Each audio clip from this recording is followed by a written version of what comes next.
নমস্কাৰ বন্ধুসকল, মই হিৰেন। আজি আপোনালোকক এই ভিডিঅ'টোৰ জৰিয়তে এই 2024 বৰ্ষৰ অক্টোবৰ মাহটোত মীন ৰাশিৰ ব্যক্তিসকলে কেনেদৰে ফলাফল লাভ কৰিব তাৰে সম্পূৰ্ণ তথ্য আপোনালোকক এই ভিডিঅ'টোত আগবঢ়োৱা হৈছে।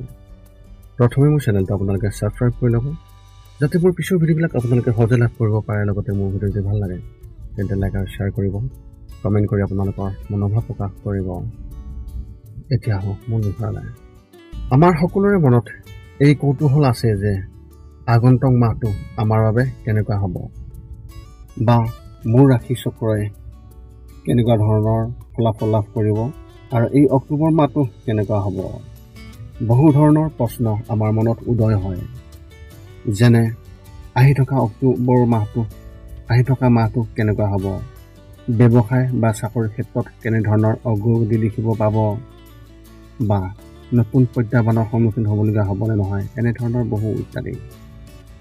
ৰাশিফলৰ ওপৰত ভিত্তি কৰি গ্ৰহ আৰু নক্ষত্ৰমণ্ডলৰ প্ৰভাৱ আৰু গতিবিধি বিবেচনা কৰি এই 2024 বৰ্ষৰ অক্টোবৰ মাহৰ আপোনালোকৰ মাহেকীয়া ৰাশিফলৰ সঠিক মূল্যায়ন কৰা হৈছে, যাতে আপুনি সেই অনুসৰি প্ৰস্তুতি চলাব পাৰে। এই ভিডিঅ'টোত আমি এই 2024 বৰ্ষৰ অক্টোবৰ মাহটোৰ বাবে আপোনালোকৰ ৰাশিফলৰ মাহেকীয়া ৰাশিফল কেনেকুৱা হ'ব সেই বিষয়ে বিশেষভাৱে উল্লেখ কৰিছোঁ। ইয়াত আপোনালোকৰ পৰিয়াল, বিত্ত, কেৰিয়াৰ, শিক্ষা, প্ৰেম আৰু স্বাস্থ্যৰ বিভিন্ন তথ্য 2024 বৰ্ষৰ অক্টোবৰ মাহত ৰাশিফলৰ সম্পূৰ্ণ তথ্য ইয়াত উল্লেখ কৰা হৈছে। ইয়াৰ দ্বাৰা আপুনি জানিব পাৰিব যে আপোনাৰ ৰাশিফলৰ অনুসৰি এই অক্টোবৰ মাহটোত আপুনি কেনেধৰণৰ প্ৰস্তুতি চলাব লাগিব। ইয়াত দিয়া হৈছে আপোনালোকৰ ৰাশিফলত এই অক্টোবৰ মাহটোত কেনেধৰণে আপোনালোকে পঢ়া শুনা কৰিব পাৰিব আৰু কেনেধৰণৰ শিক্ষা লাভ কৰিব পাৰিব। আপোনালোকে এই ভিডিঅ'টো ভালকৈ চাওক আৰু সেই অনুসৰি আপোনালোকে প্ৰস্তুতি চলাওক। কিন্তু আপোনালোকক এইটো জনাই দিয়া হৈছে যে ইয়াত দিয়া ৰাশিফলৰ এই অক্টোবৰ মাহৰ যি বৰ্ণন, ইয়াত কোনো নিৰ্দিষ্ট ব্যক্তিক উল্লেখ কৰি ইয়াত বিশেষভাৱে কোৱা হোৱা নাই। ইয়াতে সকলো ব্যক্তিৰ হৈ ইয়াৰ যি তথ্য লাভ কৰিব সকলো কাৰণে ইয়াত উল্লেখ কৰা হৈছে। গতিকে এইদৰে আপুনি আপোনাৰ জীৱনৰ ঘটিব পৰা সকলো কথা তথ্য সংগ্ৰহ কৰিব। গতিকে পলম নকৰি আমি এতিয়া আগবাঢ়োঁ এই 2024 বৰ্ষৰ অক্টোবৰ মাহটোত মাহেকীয়া ৰাশিফলৰ সম্পূৰ্ণ বৰ্ণন। সৰ্বপ্ৰথম পাৰিবাৰিক জীৱনৰ ক্ষেত্ৰত এনেধৰণৰ। পাৰিবাৰিকৰ ক্ষেত্ৰত পৰিয়ালৰ সকলো ঠিকেই থাকিব আৰু আপোনাৰ মাতৃৰ ফালৰ পৰা কিছু ভাল খবৰ পাব পাৰে। এনে পৰিস্থিতিত সকলোৰে প্ৰতি নিজৰ আচৰণ কোমল কৰি ৰাখক আৰু যিকোনো ধৰণৰ কাজিয়াৰ পৰা আঁতৰি থাকক। আপুনি আপোনাৰ বেছিভাগ সময় আপোনাৰ পৰিয়ালক দিব আৰু আপোনাৰ স্বভাৱ তেওঁলোকৰ লগত বন্ধুত্বপূৰ্ণ হ'ব, যিয়ে সম্পৰ্কত মধুৰতা কঢ়িয়াই আনিব। যৌথ পৰিয়ালত বাস কৰা ব্যক্তিসকলে কোনো বিষয়ত আত্মীয়ৰ সৈতে মতানৈক্য হ'ব পাৰে আৰু হোৱাৰ সম্ভাৱনাও আছে। আনহাতে আছুতীয়া পৰিয়ালত বাস কৰা ব্যক্তিসকলে নিজৰ পূৰ্বপুৰুষৰ ঘৰলৈ যাবলগীয়া হ'ব পাৰে।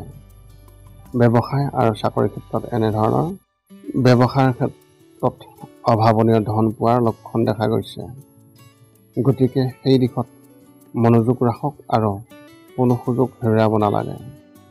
বজাৰত আপোনাৰ বিষয়ে এটা নেতিবাচক ভাৱমূৰ্তি সৃষ্টি হ'ব পাৰে আৰু আপোনাৰ শত্ৰুৱে আপোনাক ক্ষতি কৰিবলৈ চেষ্টা কৰিব পাৰে। নিজৰ প্ৰকৃতি বন্ধুত্বপূৰ্ণ কৰি ৰাখক, অৰ্থাৎ আপোনাৰ স্বভাৱ আপুনি বন্ধুত্বপূৰ্ণ কৰি ৰাখক আৰু কঠোৰ শব্দ কোৱাৰ পৰা বিৰত থাকক। শিল্পৰ ক্ষেত্ৰত কাম কৰা ব্যক্তিসকলে কাৰোবাৰ পৰা উপযুক্ত পথ প্ৰদৰ্শন লাভ কৰিব পাৰে, যিয়ে তেওঁলোকৰ ভৱিষ্যত উজ্জ্বল কৰি তোলাৰ সম্ভাৱনা আছে। কাম কৰা ব্যক্তিসকলে নিজৰ বাবে নতুন সুযোগ পাব, কিন্তু আপোনাৰ অৱহেলাৰ বাবে তেওঁলোক আপোনাৰ হাতৰ পৰা পিছলি যাব পাৰে।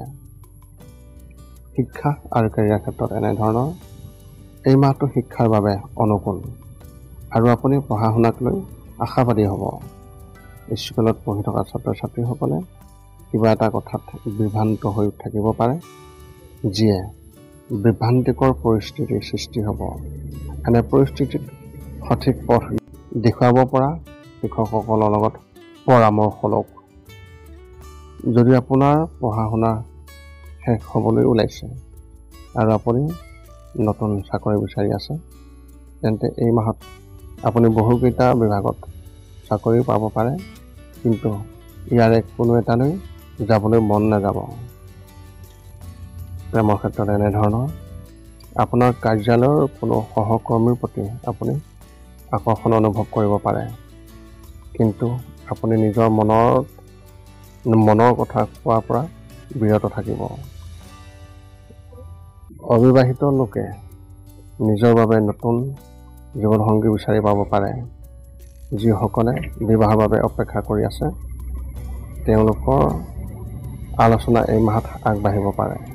বৈবাহিক জীৱনত সুখী হ'ব আৰু কিছুমান বিষয়ত মতানৈক্যৰ সম্ভাৱনা আছে, যিবোৰ অতি সোনকালে নাইকিয়া হৈ যাব। এনে পৰিস্থিতিত আপোনাৰ ইগোক আধিপত্য বিস্তাৰ কৰিবলৈ নিব। স্বাস্থ্যৰ ক্ষেত্ৰত এনেধৰণৰ এই মাহটো স্বাস্থ্যৰ দৃষ্টিকোণৰ পৰা উত্থান পতনেৰে ভৰি পৰিব।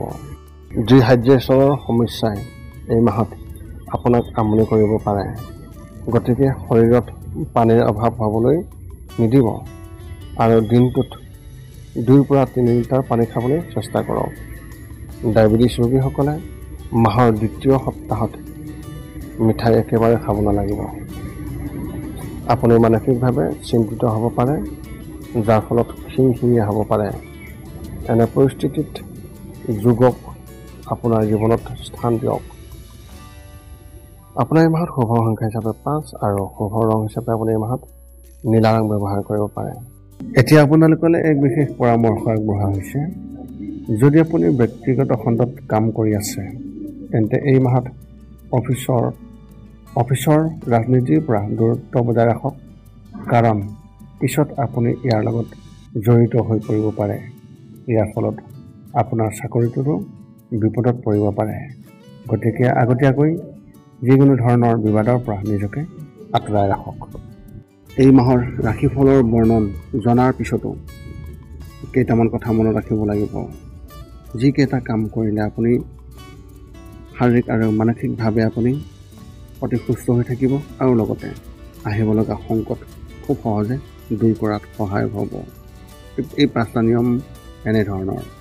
1 নম্বৰ, শৰীৰটো সুস্থ কৰি ৰাখিবলৈ দৈনিক যোগাসন কৰক, য'ত মূলতঃ 10 মিনিট ওমকাৰ মন্ত্ৰ, 10 মিনিট কপালভাতি আৰু 10 মিনিট অনুলোম বিলোম এই যোগাসন জপ কৰিব লাগিব।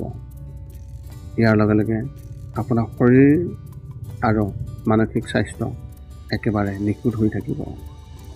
ৰাতি শোৱাৰ আগতে নিস্তব্ধ আৰু নিৰ্জন ঠাইত 10 পৰা 20 মিনিট ধ্যান ধাৰণা কৰিব লাগে। ইয়াৰ দ্বাৰা 2টা উপকাৰ পোৱা যায়। এটা হ'ল আপুনি ভাল টোপনি পায় আৰু দ্বিতীয়তে পিছদিনা আপুনি সতেজ অনুভৱ কৰে। ধ্যান কৰি থাকোঁতে মধ্যমীয়া শব্দত শান্ত সংগীতো শুনিব পাৰি।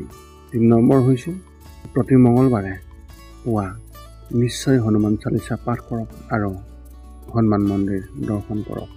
ইয়াৰ দ্বাৰা আপোনাৰ আৰু আপোনাৰ পৰিয়ালৰ যিকোনো ধৰণৰ সংকট দূৰ হ'ব আৰু সদায় সুখ আৰু শান্তি থাকিব। 4 নম্বৰ হৈছে প্ৰতিদিনে ঘৰৰ বাহিৰত গৰু আৰু কুকুৰক নিশ্চয়কৈ আহাৰ খুৱাওক। লগতে চৰাই আদিৰ বাবেও খাদ্য বা পানীৰ ঘৰৰ ছালৰ ওপৰত ৰাখিবলৈ চেষ্টা কৰক। এই পৃথিৱীখন যিমান আমাৰ সিমানেই সিহঁতৰো। নিতৌ ইহঁতক খুৱাই আমি গুণ পাওঁ আৰু গ্ৰহবোৰৰ কুপ্ৰভাৱ দূৰ হয়।